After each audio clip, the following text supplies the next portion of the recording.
నా పేరు అజారుద్దీన్. మా అమ్మ, నేను, మా చెల్లె. మా డాడీ మా చిన్నప్పుడే చనిపోయాడు. చిన్నప్పటి నుంచి మా అమ్మని మమ్మల్ని అన్ని చూసుకుంటూ మమ్మల్ని ఇప్పుడు దాకా చదువుకుంటూ వచ్చింది. ఈ మధ్యలో అసలు తినడం లేదు, మాట్లాడలేదు, కొంచెం బాగా వీక్ అయిపోయింది. ఆర్ఎంపీ డాక్టర్ దగ్గరికి వెళ్ళాము.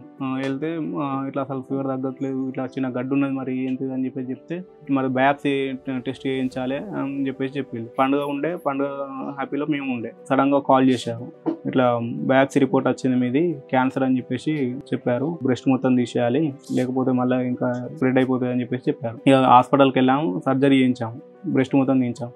అప్పటికి కూడా ఇంకా మొత్తం తగ్గదు అది, మళ్ళీ రేడియేషన్, కీమోథెరపీ అలాంటివి కంటిన్యూ చేస్తూ ఉండాలని చెప్పేసి చెప్పారు. మా అమ్మ వాళ్ళ మామయ్య తాతయ్యతోడు ఆయనే ఇట్లా యూట్యూబ్ లో ఇన్స్టాగ్రామ్ లో ఇట్లా పునర్జన్ అని చెప్పేసి చూశారట.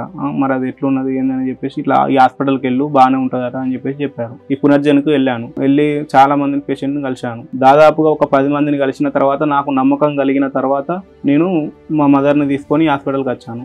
హాస్పిటల్కి వెళ్ళాక వాళ్ళు చూశారు, డాక్టర్ని కన్సల్ట్ అయ్యాం. మాకు ఎక్కడ పోయినా కూడా హోప్ ఇవ్వలేదు. మాకు పునర్జన్కి వచ్చిన తర్వాత మాకు మంచి హోప్ ఇచ్చారు. మీరు భయపడకండి అని చెప్పేసి మాకు ఒక ధైర్యాన్ని ఇచ్చారు. ఇక ఈ ఫస్ట్ మంత్ నుంచి కొంచెం తినడం ఇట్లా స్టార్ట్ చేసింది. ఇక సెకండ్ మంత్ నుంచి కొంచెం నీరసం అనేది తగ్గిపోయింది. సారి చెప్పింది అంతా నిజమే అని చెప్పేసి మేము ఇక ఫిక్స్ అయిపోయి ఉన్నాం. ఆ మెడిసిన్ అట్లా కంటిన్యూ చేసి 6 months వరకు యూజ్ చేసాం. యూజ్ చేసిన తర్వాత మళ్ళీ రిపోర్ట్ చేయించాము. అప్పుడు రిపోర్ట్ కు చాలా తేడా ఉంది, చాలా యాక్టివ్ అయిపోయింది, మంచిగా ఉన్నది ఇప్పుడు.